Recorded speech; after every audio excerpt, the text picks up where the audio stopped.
ಇವತ್ತಿನಿಂದ ನಾಮಪತ್ರ ಸಲ್ಲಿಕೆಯ ಭರಾಟೆ ಕೂಡ ರಾಜ್ಯದಲ್ಲಿ ಜೋರಾಗಿದೆ. ಮೊದಲ ಕಾಂಗ್ರೆಸ್ನ ಅಭ್ಯರ್ಥಿಯಾಗಿ ಬೆಂಗಳೂರು ಗ್ರಾಮಾಂತರದಲ್ಲಿ ನಾಮಪತ್ರವನ್ನು ಸಲ್ಲಿಕೆ ಮಾಡಿದ್ದಾರೆ ಸಂಸದ ಡಿಕೆ ಸುರೇಶ್.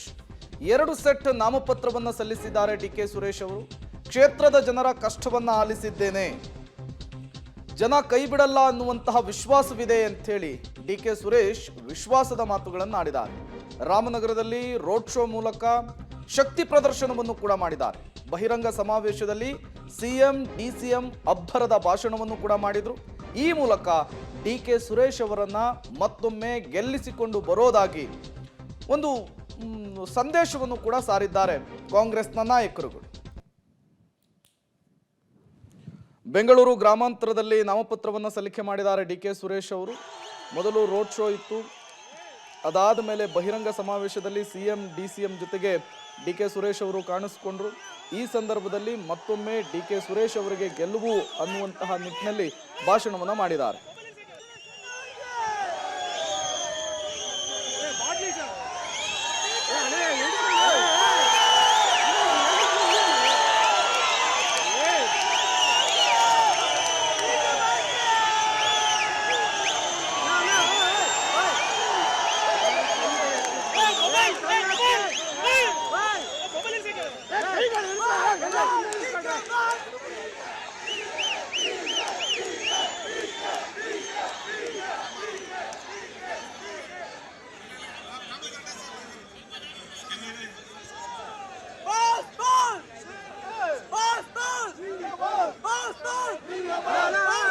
ನಾಲ್ಕನೇ ಬಾರಿಗೆ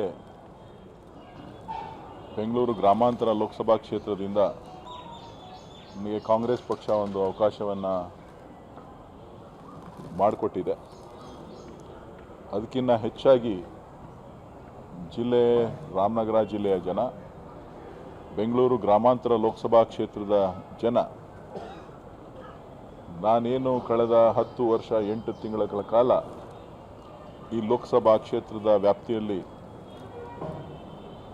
ಜನರ ಒಡನಾಡಿಯಾಗಿ, ರೈತರ ಧ್ವನಿಯಾಗಿ, ಯುವಕರಿಗೆ ಸ್ನೇಹಿತನಾಗಿ, ತಾಯಂದಿರಿಗೆ ಸಹೋದರಿಯರಿಗೆ ಅಣ್ಣನಾಗಿ, ತಮ್ಮನಾಗಿ, ಮಗನಾಗಿ ಏನು ಸೇವೆಯನ್ನು ಸಲ್ಲಿಸಿದ್ದೇನೆ, ಆ ಒಂದು ನೆನಪು ಎಲ್ಲರ ಮನೆಯಲ್ಲೂ ಕೂಡ ಇದೆ, ಎಲ್ಲ ಕುಟುಂಬದಲ್ಲೂ ಕೂಡ ಇದೆ. ಇವತ್ತು ಡಿಕೆ ಸುರೇಶ್ಗೆ ಬಿಫಾರ್ಮ್, ಮೊದಲನೇ ಬಿಫಾರ್ಮ್ ಅವರಿಗೆ ಕೊಡ್ತಾ ಇದ್ದೀನಿ, ಎ ಫಾರ್ಮ್ ಬಿ ಫಾರ್ಮ್ನ. ನಾಲ್ಕನೇ ಬಾರಿಗೆ ಸ್ಪರ್ಧಿಸಿದಂತಹ 3 ಚುನಾವಣೆಯಲ್ಲಿ ಗೆದ್ದು 4ನೇ ಚುನಾವಣೆಗೆ ಅಣಿಯಾಗ್ತಾ ಇದ್ದಾರೆ ಡಿಕೆ ಸುರೇಶ್ ಅವರು. ಇವತ್ತು ನಾಮಪತ್ರವನ್ನು ಸಲ್ಲಿಕೆ ಮಾಡಿದ್ದಾರೆ. ಈ ಬಾರಿ ಬೆಂಗಳೂರು ಗ್ರಾಮಾಂತರ ಡಗ್ ಆಫ್ ವಾರ್ಗೆ ವೇದಿಕೆ ಆಗಿರುವಂಥದ್ದು. ಬಿಜೆಪಿಯಿಂದ ಡಾಕ್ಟರ್ ಮಂಜುನಾಥ್ ಸ್ಪರ್ಧೆ ಮಾಡ್ತಾ ಇದ್ದಾರೆ.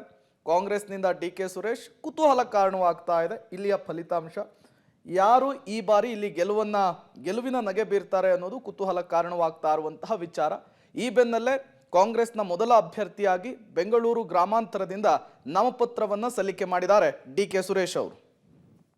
ಡಿಕೆ ಸುರೇಶ್ಗೆ ಜಿಲ್ಲಾ ಕಾಂಗ್ರೆಸ್ ಅಧ್ಯಕ್ಷರಿಗೆ ಹೇಳಿದ್ದೆ, ದೊಡ್ಡ ಶಾಮಿಯಾನ ಹಾಕ್ಸಿ ಅಂತ, ವೋಟ್ಗೆ ಕೌಂಟ್ ಬಂದ್ಬಿಡ್ತದೆ ಅಂತೇಳಿ ಎದುರುಕೊಂಡು ಪಾರ್ಟಿಯಿಂದ ಅಂತೇಳಿ ನಮ್ಮ ಮೇಲೆ ಎಲ್ಲ ಇನ್ಕಮ್ ಟ್ಯಾಕ್ಸ್ ಎಲೆಕ್ಷನ್ ಕಮಿಷನ್ ಅವರ ಮೇಲ್ಗಡೆ ಬಿದ್ದುಬಿಟ್ಟಿದ್ದಾರೆ. ದೇವೇಗೌಡರು ಕಂಪ್ಲೇಂಟ್ ಕೊಟ್ಟು ಬಿಟ್ಟಿದ್ದಾರೆ. ಅದಕ್ಕೆ ಇವತ್ತು ನಿಮ್ಮನ್ನೆಲ್ಲ ಬಿಸಿಲಲ್ಲಿ ನಿಲ್ಲಿಸಿದ್ದೀವಿ. ದಯವಿಟ್ಟು ತಾವೆಲ್ಲ ಕ್ಷಮಿಸಬೇಕು. ಬಂಧುಗಳೇ, ಒಂದ್ಸತಿ ಹೇಳಿ ಅರ್ಥ ಆಗಲ್ಲ ನಿಮ್ಗೆ? ಯಾವ ಡಿಕೆ ಮಾತಾಡ್ಬೇಡಿ, ಕೂತ್ಕೊಳ್ಳಿ ಸುಮ್ಮನೆ. ಕಾಂಗ್ರೆಸ್ ಪಕ್ಷ ಪ್ರಧಾನಮಂತ್ರಿಯಾಗಿ ಕಳಿಸ್ಕೊಟ್ಟು ಬಿಜೆಪಿ ಅವರು ಸೇರಿ 1 ಲಕ್ಷ ರೈತರಿಗೆ ಕಿಸಾನ್ ನ್ಯಾಯ ಅಂತೇಳಿ, ಲೀಗಲ್ ಗ್ಯಾರಂಟಿ, ಇದನ್ನ ವೇವ್ ಲೋನರ್ಗೆ ಕಮಿಷನ್, ಎಲ್ಲ GST ಫ್ರೀ, ಎಲ್ಲ ಅಗ್ರಿಕಲ್ಚರ್ ಎಕ್ವಿಪ್ಮೆಂಟ್ಗೆ ಎಲ್ಲ GST ಫ್ರೀ, ಲೀಗಲ್ ಇವತ್ತು MSP ಒಳ್ಳೆ ದರ ಬೆಂಬಲ ಬೆಲೆ ಕೊಡಬೇಕು ಅಂತೇಳಿ. ಇದಲ್ಲದೆ ಇವತ್ತು ಶ್ರಮಿಕ ನ್ಯಾಯ